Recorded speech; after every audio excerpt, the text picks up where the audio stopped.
എൻ്റെ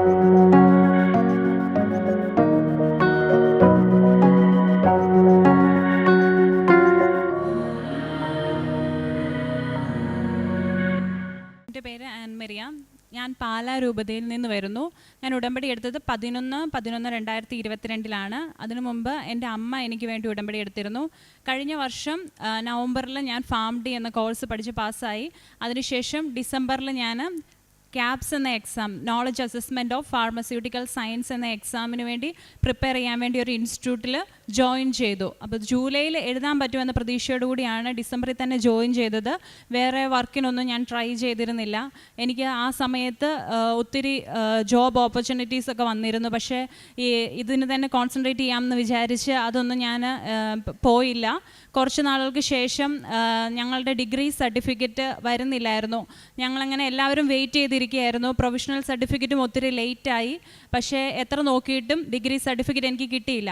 ജൂലൈ മാസത്തിൽ എഴുതണമെന്നുണ്ടെങ്കിൽ അതിനു മുൻപ് ഒരു മാസം മുൻപെങ്കിലും എലിജിബിലിറ്റി അസസ്മെൻറ്റ് പൂർത്തിയാക്കണം. അതിനുവേണ്ടി ഞങ്ങൾക്ക് എല്ലാവർക്കും ഡിഗ്രി സർട്ടിഫിക്കറ്റ് ആവശ്യമായിരുന്നു. പക്ഷേ എൻ്റെ യൂണിവേഴ്സിറ്റിയിൽ നിന്ന് അപ്പോഴും ഡിഗ്രി സർട്ടിഫിക്കറ്റിനെ പറ്റി ഒരു വിവരവും ഇല്ലായിരുന്നു. കോളേജിൽ ഞങ്ങൾ വിളിച്ച് അന്വേഷിച്ചുകൊണ്ടിരുന്നു. ഡിഗ്രി സർട്ടിഫിക്കറ്റ് എപ്പോൾ വരുമെന്ന് അവർക്കറിയില്ല. യൂണിവേഴ്സിറ്റി വിളിച്ചു കഴിഞ്ഞാൽ ആരും ഫോണൊന്നും എടുക്കത്തുമില്ല. അങ്ങനെ ജൂലൈയിൽ എനിക്ക് എക്സാം എഴുതാൻ പറ്റില്ല എന്നുള്ള കാര്യത്തിൽ ഒരു തീരുമാനമായി. അപ്പോഴത്തേനും 6 മാസം കഴിഞ്ഞു ഞാൻ പഠിച്ചിറങ്ങിയിട്ട്. ഞാൻ പഠിച്ച എഡ്യൂക്കേഷൻ ലോൺ ഉണ്ടായിരുന്നു. അപ്പം അതിനെപ്പറ്റി ഞങ്ങൾ പ്രാർത്ഥിച്ചുകൊണ്ടിരിക്കുകയായിരുന്നു.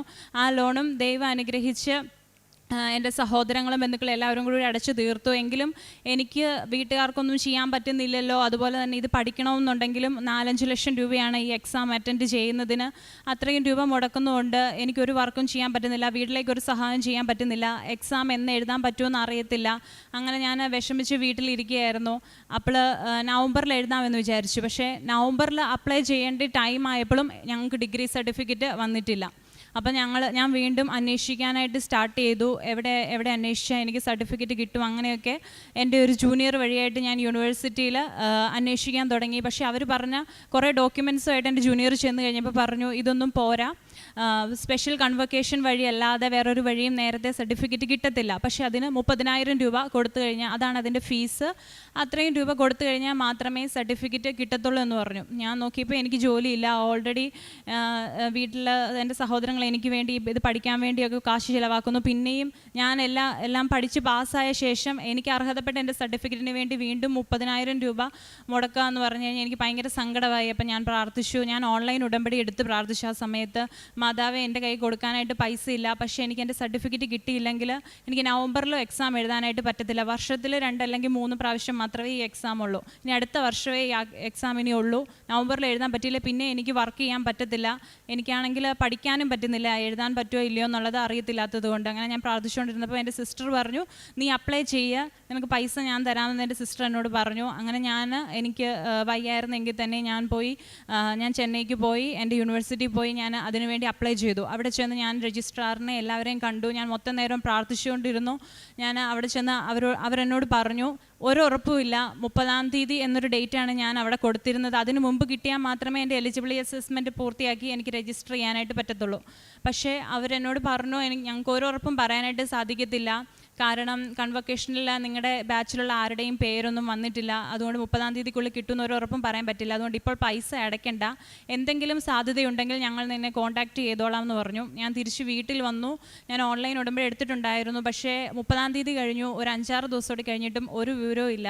അപ്പം ഞാൻ ചെറുതായിട്ട് വിചാരിച്ചു ഇനി എനിക്ക് കിട്ടത്തില്ല. അതുകൊണ്ട് ഞാൻ പ്രാർത്ഥനയൊക്കെ ചെറുതായിട്ട് നിർത്തി നിരാശയിലേക്ക് പോയി. അത് കഴിഞ്ഞ് 9-ാം തീയതി ആയപ്പോൾ എനിക്ക് യൂണിവേഴ്സിറ്റിയിൽ നിന്നൊരു കോൾ വന്നു, നിൻ്റെ ഡിഗ്രി സർട്ടിഫിക്കറ്റ് ഇനി ഗവർണറിൻ്റെ ഓഫീസിൽ ചെന്ന് ഒരു സീലൂടി ചെയ്താൽ മാത്രം മതി, ബാക്കിയെല്ലാം റെഡിയാണ്, നീ ആ ഫീസ് അടച്ചോളാൻ പറഞ്ഞു. അപ്പം ഞാൻ പറഞ്ഞു, ഞാൻ 30-ാം തീയതി എന്ന ഡേറ്റാണ് വെച്ചിരുന്നത്, ഇനി എനിക്ക് കിട്ടിയിട്ട് ഒരു കാര്യമില്ല, എനിക്ക് നോർമൽ കൺവൊക്കേഷൻ വഴി സർട്ടിഫിക്കറ്റ് തന്നാൽ മതി എന്ന് പറഞ്ഞു. പക്ഷേ അവർ പറഞ്ഞു, നിൻ്റെ ഓൾറെഡി സ്പെഷ്യൽ കൺവൊക്കേഷനിലാണ് പേര് വന്നിരിക്കുന്നത്, അതുകൊണ്ട് നിനക്കിനി നിൻ്റെ ജീവിതത്തിൽ യൂണിവേഴ്സിറ്റിയിൽ നിന്ന് സർട്ടിഫിക്കറ്റ് വേണമെന്നുണ്ടെങ്കിൽ നീ ആ 30,000 രൂപ അടയ്ക്കണം, അല്ലാതെ നിനക്ക് ഒരിക്കലും സർട്ടിഫിക്കറ്റ് കിട്ടത്തില്ല എന്ന് പറഞ്ഞു.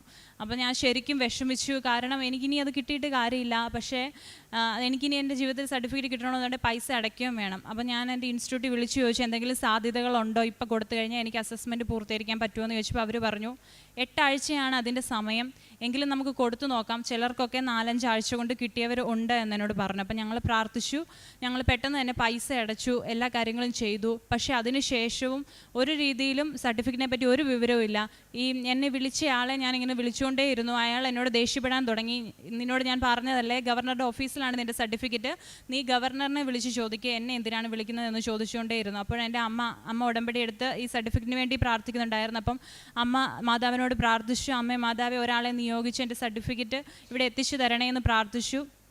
അങ്ങനെ കുറച്ച് നാൾ കഴിഞ്ഞപ്പം 26 ദിവസമായിട്ടും എൻ്റെ സർട്ടിഫിക്കറ്റ് കിട്ടിയിട്ടില്ല. പിന്നെയും വീണ്ടും അത്രയും താമസം വന്നു. ദിവസങ്ങളും ആഴ്ചകളും കടന്നുപോയി.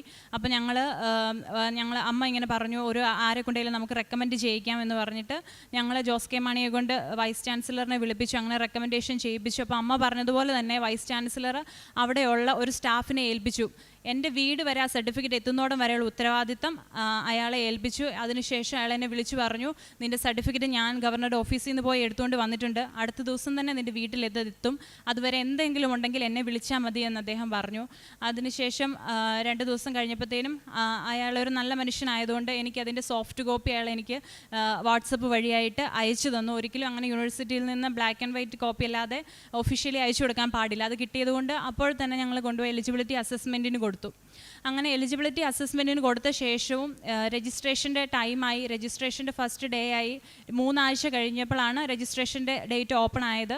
അത് 17-ാം തീയതി തീരുമായിരുന്നു. ഒക്ടോബർ 17 കൊണ്ട് ഡേറ്റ് ക്ലോസ് ആവും. അപ്പോൾ അതിന് മുൻപ് അസസ്മെൻറ്റ് കഴിഞ്ഞ് എത്തിയാൽ മാത്രമേ എനിക്ക് രജിസ്റ്റർ ചെയ്യാൻ പറ്റത്തുള്ളൂ.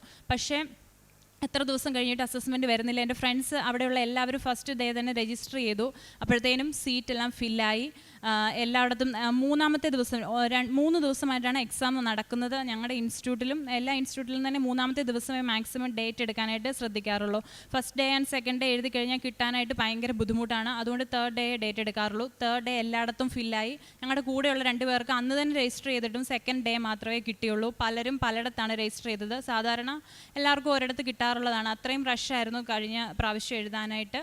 അങ്ങനെ ഡേറ്റ് എല്ലാം ഫില്ലായി. അപ്പം എനിക്ക് ഇവരായിട്ടെല്ലാം ഭയങ്കര കൂട്ടായതുകൊണ്ട് ഞാൻ വിചാരിച്ചു, എനിവേ ഞാനും ഇവരുടെ കൂടെ ചെന്നൈയിലാണ് അവർ എക്സാം എഴുതാൻ പോകുന്നത്, വെറുതെ ചെന്നൈക്ക് പോവാം, എന്നിട്ട് തിരിച്ചു വരാമെന്ന് വിചാരിച്ചു. അപ്പം ഞാൻ അവരോട് പറഞ്ഞു, എനിക്കും കൂടി നിങ്ങളുടെ കൂടെ ടിക്കറ്റ് എടുത്തോളാൻ പറഞ്ഞു. അപ്പോൾ അവർ പറഞ്ഞു, ചെന്നൈയിൽ ഇനി സീറ്റില്ല, പക്ഷേ ഹൈദരാബാദിൽ ഒരു സീറ്റ് കാണിക്കുന്നുണ്ട്, നീ ഇപ്പോൾ ടിക്കറ്റ് എടുത്തു കഴിഞ്ഞാൽ നിനക്ക് എന്തെങ്കിലും കാരണവശാൽ 2 ദിവസത്തിനുള്ളിൽ കിട്ടിക്കഴിഞ്ഞാൽ നിനക്ക് അങ്ങോട്ട് പോകണം, അപ്പോൾ എടുക്കണമെന്ന് എന്നോട് ചോദിച്ചു. ഞാൻ പറഞ്ഞു വേണ്ടാന്ന് പറഞ്ഞു. പക്ഷേ എനിക്ക് ഭയങ്കരമായിട്ട് അന്ന് വിഷമായി. ഇവർ അങ്ങോട്ട് പോകാനുള്ള ടിക്കറ്റും എടുത്തു, എല്ലാം റെഡി ആയിട്ടിരിക്കുകയാണ്. എൻ്റെ ഒരു കാര്യങ്ങളും ശരിയാകുന്നില്ലായിരുന്നു. ഞാൻ ഭയങ്കരമായിട്ട് വിഷമിച്ചു. ഞാൻ പഠിച്ചുകൊണ്ടിരുന്നിടത്ത് ഞാൻ തിരിച്ച് വീട്ടിൽ വന്നു. ഞാൻ കൃപാസനത്തിൽ വരാനായിട്ട് തീരുമാനിച്ചു. കൃപാസനത്തിൽ വന്നു. അച്ഛൻ അന്നുണ്ട് എന്ന് എനിക്ക് ആദ്യമായിട്ട് ഇവിടെ വിളിച്ചപ്പോൾ കിട്ടിയതാണ്. ഞാൻ ഒത്തിരി പ്രാവശ്യം ട്രൈ ചെയ്തിട്ടുണ്ട്, എനിക്ക് ഒരിക്കലും കിട്ടാറില്ലായിരുന്നു. അങ്ങനെ കിട്ടി. അപ്പം അച്ഛൻ ഇവിടെ ഉണ്ടെന്ന് അറിഞ്ഞു. ഞാൻ ഇവിടെ വന്നു. ഇവിടെ വന്ന ശേഷമാണെങ്കിലും ഇങ്ങനെ ഉടമ്പടി എടുത്തിട്ട് പുതുക്കാത്ത അമ്മയാണ് ഉടമ്പടി എടുത്ത്. അമ്മ കുറേ പ്രാവശ്യം പുതുക്കിയിട്ടുണ്ട്, എങ്കിലും ഇങ്ങനത്തെ ഒരു കാര്യമായതുകൊണ്ട് അച്ഛനെ കാണാൻ സമ്മതിക്കില്ല എന്ന് പറഞ്ഞു. അപ്പം ഞാൻ കുറേ നേരം അവിടെ ഇരുന്ന് കഴിഞ്ഞപ്പോഴത്തേനും തടസ്സങ്ങൾ മാറാനുള്ള സ്ലിപ്പ് എനിക്ക് കിട്ടി. അത് കഴിഞ്ഞ് ഉച്ച കഴിഞ്ഞ് എനിക്ക് അച്ഛനെ കാണാൻ പറ്റി. അച്ഛൻ എന്നോട് ചോദിച്ചു, 17-ാം തീയതി അല്ലേ ലാസ്റ്റ് ദിവസം, അന്ന് കിട്ടിയാൽ മതിയോ എന്ന് എന്നോട് ചോദിച്ചു. അപ്പോൾ ഞാൻ പറഞ്ഞു, അച്ഛാ ഇനി സീറ്റുകളൊന്നുമില്ല, ഇനി ശ്രീലങ്കയിലൊക്കെയാണ് സീറ്റ് കാണിക്കുന്നത്, അവിടെ ഒന്നും പോയി എഴുതാനായിട്ട് പറ്റത്തില്ല, അതുകൊണ്ട് എത്രയും പെട്ടെന്ന് കിട്ടിയില്ലെങ്കിൽ എനിക്ക് എക്സാം എഴുതാൻ പറ്റത്തില്ല എന്ന് പറഞ്ഞു. അപ്പം അച്ഛൻ ഇവിടെ OET IELTS അങ്ങനെയുള്ള എക്സാംസിനുള്ളവർക്ക് വേണ്ടി പ്രാർത്ഥിച്ചുകൊണ്ടിരിക്കുകയാണ്. അപ്പം ഞാൻ അവിടെ ഇരുന്ന് ഓർത്തു, ദൈവമേ എനിക്കും എക്സാം എഴുതാനുള്ളതാണ്, എനിക്ക് ഇവിടെ മാതാവിൻ്റെ അടുത്ത് വന്നാൽ കിട്ടും എന്ന് എനിക്കറിയാം. അപ്പോൾ അച്ഛൻ അവരുടെ തലയിൽ കുരിശ് വരച്ചപ്പോൾ ഞാൻ എൻ്റെ തലയിലും കുരിശ് വരച്ച് ഇങ്ങനെ പ്രാർത്ഥിച്ചു, എനിക്ക് നല്ലപോലെ എക്സാം എഴുതാൻ പറ്റണേ, എനിക്ക് കിട്ടണേ എന്നൊക്കെ ഞാൻ പ്രാർത്ഥിച്ചു. അപ്പോൾ അച്ഛൻ ഒന്നുകൂടെ കൊണ്ടുപോയി എൻ്റെ സർട്ടിഫിക്കറ്റ്സ് എല്ലാം മാതാവിൻ്റെ അടുത്ത് കൊണ്ടുപോയി വെച്ച് പ്രാർത്ഥിച്ചു. ഞാൻ വീട്ടിൽ ചെന്നു. പിറ്റേ ദിവസം രാവിലെ തന്നെ ഞാൻ ഇൻസ്റ്റിറ്റ്യൂട്ടിലേക്ക് തിരിച്ചുപോയി. അവിടെ എത്തിയപ്പം അതിൻ്റെ ഓണർ എന്നെ കൂട്ടാനായിട്ട് വന്നു. ഓണർ എന്നോട് പറഞ്ഞു, നിൻ്റെ എല്ലാ കാര്യങ്ങളും ശരിയായിട്ടുണ്ട്, ഇനി ഒരു ഫോട്ടോയുടെ മാത്രമേ ഒരു പ്രശ്നമുള്ളൂ, അത് 1 അവറിനുള്ളിൽ അയച്ചു കൊടുത്തു കഴിഞ്ഞാൽ ശരിയാകുമെന്ന് പറഞ്ഞു. ഫോട്ടോ അയച്ചു കൊടുത്തു. അന്ന് തന്നെ എൻ്റെ എല്ലാം ശരിയായി.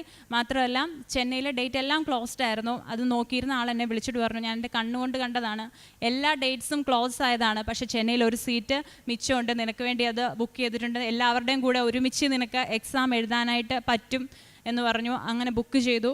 പക്ഷേ ഇങ്ങനത്തെ പ്രശ്നങ്ങളൊക്കെ ആയിരുന്നതുകൊണ്ട് എനിക്ക് അധികം പഠിത്തത്തിലൊന്നും കോൺസെൻട്രേറ്റ് ചെയ്യാൻ പറ്റിയിരുന്നില്ല. ഭയങ്കര ടെൻഷനായിരുന്നു. അപ്പോഴെല്ലാം ഞാൻ ഇവിടുത്തെ സാക്ഷ്യങ്ങളും ക്ലാസ്സുകളെല്ലാം കേട്ടോണ്ടിരുന്നു. അങ്ങനെ ഞങ്ങൾ എക്സാമിന് പോയി. അമ്മയുടെ ഉടമ്പടി കാശ് രൂപം പിടിച്ചാണ് ഞാൻ എക്സാം എഴുതിയത്. അതിൻ്റെ കൂടെ ഉടമ്പടി തൈലം 2 കയ്യിലും പുരട്ടി, അതുപോലെ ഉപ്പ് ഞാൻ എക്സാം ഹാളിൽ ഞാൻ കുറച്ച് കയ്യിലിങ്ങനെ വെച്ചുകൊണ്ട് പോയിരുന്നു. അതുപോലെ മൗസിലാണെങ്കിലും കുരിശ് വരച്ച് പ്രാർത്ഥിച്ചിരുന്നു. ഞങ്ങൾക്ക് എക്സാം പാസ്സാവണമെന്നുണ്ടെങ്കിൽ ഓരോ വിഷയത്തിനും 50% മാർക്ക് വീതം വരണം. പക്ഷേ ഓരോ സബ്ജക്റ്റും ചിലപ്പോൾ ഒരു സബ്ജക്റ്റ് ഒരു ക്വസ്റ്റ്യനൊക്കെ കാണത്തുള്ളൂ. അപ്പോൾ എനിക്ക് ഫാർമസ്യൂട്ടിക്കൽ എന്ന് പറയുന്ന വിഷയത്തിന് ആകപ്പാടെ ഒരു ക്വസ്റ്റ്യനേ വന്നുള്ളൂ. ആദ്യം ഞാനതിന് ശരിയുത്തരം എഴുതി. പക്ഷേ അത് കഴിഞ്ഞ് ഒന്നുകൂടെ ചെക്ക് ചെയ്ത് കഴിഞ്ഞപ്പോൾ ഞാൻ അതിൻ്റെ ഉത്തരം മാറ്റി വേറെ ഇത് ക്ലിക്ക് ചെയ്തു. എന്നിട്ട് തിരിച്ചിറങ്ങി വന്നപ്പോൾ ഞാൻ എല്ലാവരോടും പറഞ്ഞു കഴിഞ്ഞപ്പോൾ എനിക്ക് മനസ്സിലായി എൻ്റെ ആ ഉത്തരം തെറ്റാണ്.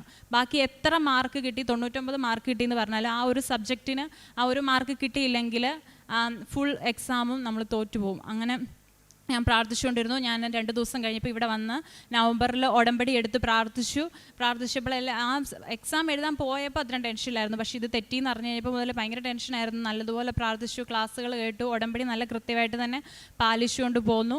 അങ്ങനെ റിസൾട്ട് വന്നപ്പം ഞങ്ങളെല്ലാവരും പാസ്സായി. അതുപോലെ അവിടെയുള്ള എല്ലാവരോടും ഞാൻ മാതാവിനെ പറ്റി പറഞ്ഞ് എൻ്റെ ഈ സംഭവം ഇങ്ങനെ സീറ്റ് കിട്ടാതെ വന്ന് കിട്ടിക്കഴിഞ്ഞപ്പോൾ തന്നെ അവിടെയുള്ളവർക്കെല്ലാം നല്ല വിശ്വാസമായിരുന്നു.